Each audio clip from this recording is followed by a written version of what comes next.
This conference will now be recorded.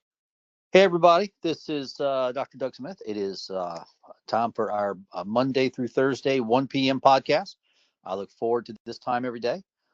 And today we are discussing where the psychiatrist went wrong. And if you look at the screen in front of you, okay, you'll see an article from the New England Journal of Medicine. That's the premier medical journal in the world, the New England Journal of Medicine.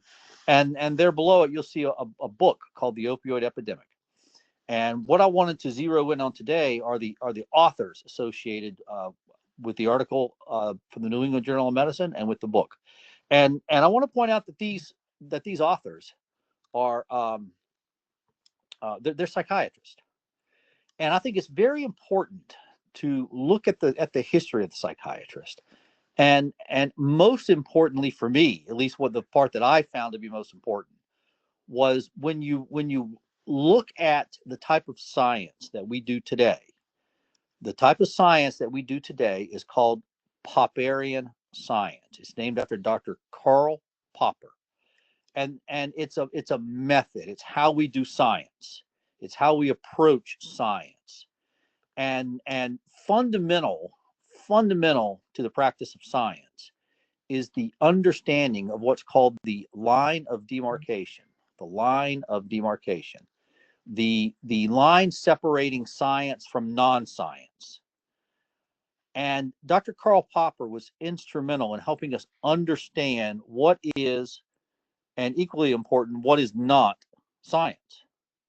And long story short, psychiatry is not science.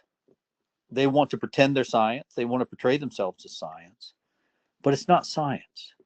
And the reason being is because psychiatry is based upon observations. Therefore, all you're getting is somebody's opinion. Okay, it's not like you're having chest pain and you go to the emergency department and you do EKG and a blood work, and the EKG and the blood work shows that you're having a heart attack. Okay, or it's not like you go to the emergency department and you're having weakness on the left side of your body, and you do a CAT scan and the CAT scan shows you're having a stroke. Okay, those are scientific methods. Okay, psychiatry, it's just somebody's opinion. And no matter how no matter how much lipstick you put on the pig, it's still just somebody's opinion. That's all it is. Your diagnosis of opioid addiction or opioid use disorder is just somebody's opinion. And humans have an intrinsic error rate. We're not that, we're wrong as many times as we are right, it seems like. And in this instance, they were just flat out wrong. And so I wanted to go through and in some detail exactly what it is that the psychiatrist got wrong. And if we're going to take apart and disassemble and understand exactly what the psychiatrist got wrong, we have to begin with what the psychiatrist did. And so this is where we are with these two images on the screen in front of you. And let's begin with the article from the New England Journal of Medicine. And it's extremely important to note who the author is. Okay, the main author is Dr. Nora Volkow. We mentioned Dr. Volkow yesterday. Dr. Nora Volkow is the current executive director of NIDA, the National Institute of Drug Abuse. This is a very influential position. Dr. Volkow has been the director of NIDA since 2003, so for well over 20 years. Okay, in other words, this woman has completely overseen the opioid crisis. I would take that a step further, and I would say this woman is one of the architects of the opioid crisis. Because what she's saying in this article, and the quote is right there in front of you. Okay, and so let me read the quote. Quote, all known addictive drugs activate reward regions in the brain by causing sharp increases in the release of dopamine. Let me read that again. All known addictive drugs,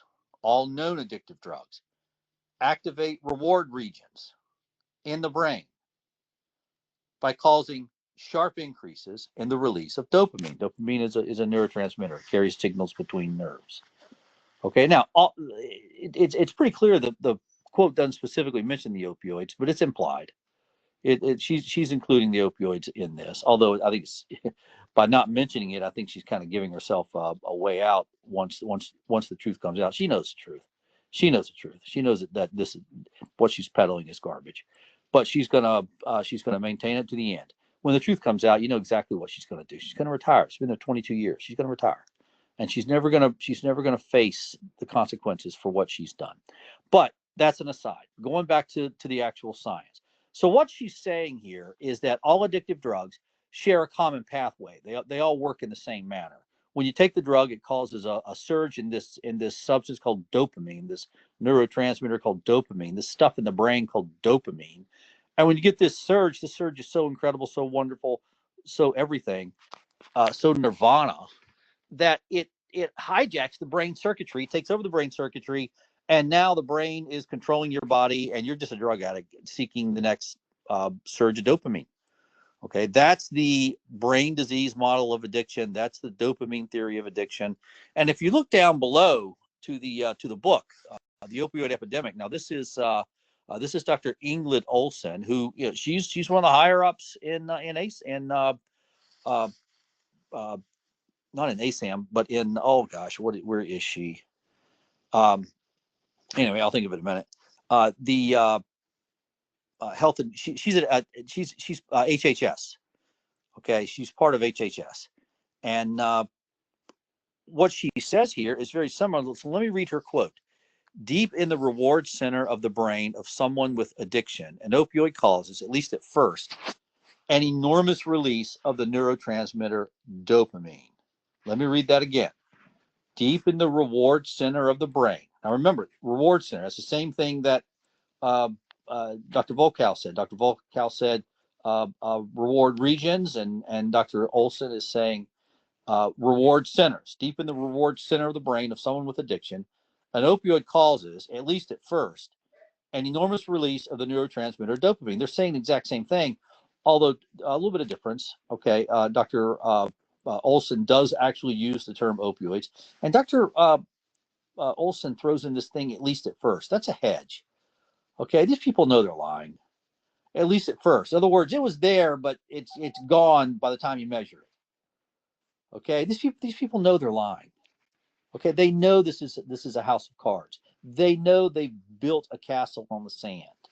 Okay. Oh, and by the way, Dr. Olsen works at SAMHSA, Substance Abuse and Mental Health Services Administration, SAMHSA. So these are two very high up people in the federal government, and these are people that, in my opinion, are responsible for the opioid crisis. So you see what they're both saying the same thing. You take an opioid, you get a surge in dopamine in the brain. That surge of dopamine takes over the brain circuitry, and now you're a drug addict, and the brain's gonna send you out on a mission to get more drugs. That's basically what they're saying. Now, everything hinges on this surge in dopamine. Okay, so let's see this surge in dopamine, right? Everything hinges on this surge in dopamine. And that's where their little charade falls apart. Okay, when you actually look for the surge of dopamine, when you go into the laboratory and look for it, when you do scientific studies and look for it with the opioids, it's not there. There is no surge in dopamine. What does that mean? It means there is absolutely no scientific evidence for something called opioid addiction or opioid use disorder.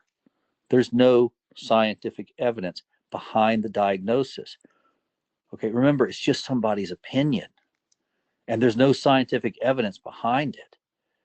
They've made a lot of money. They've accumulated a lot of power. They've had a lot of prestige. The psychiatrists have had a good run based on opioid addiction, but it's fairy tale. It doesn't exist.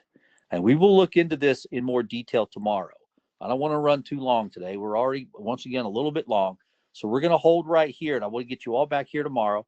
Okay. By the way, for those of you who are sending this, the podcast out by email now, please listen to the podcast, like us, subscribe to us, post us on your social media, put us on everybody else's social media. If you're getting the email, you also see that with each email is an opportunity to send an email to someone in power. Please do that. We try to make it as easy as you can to hold these people accountable, and that's what we're going to do. We're going to hold them accountable. My name is Dr. Doug Smith. This is our Monday through Thursday 1 p.m. podcast, and we will see you guys again tomorrow.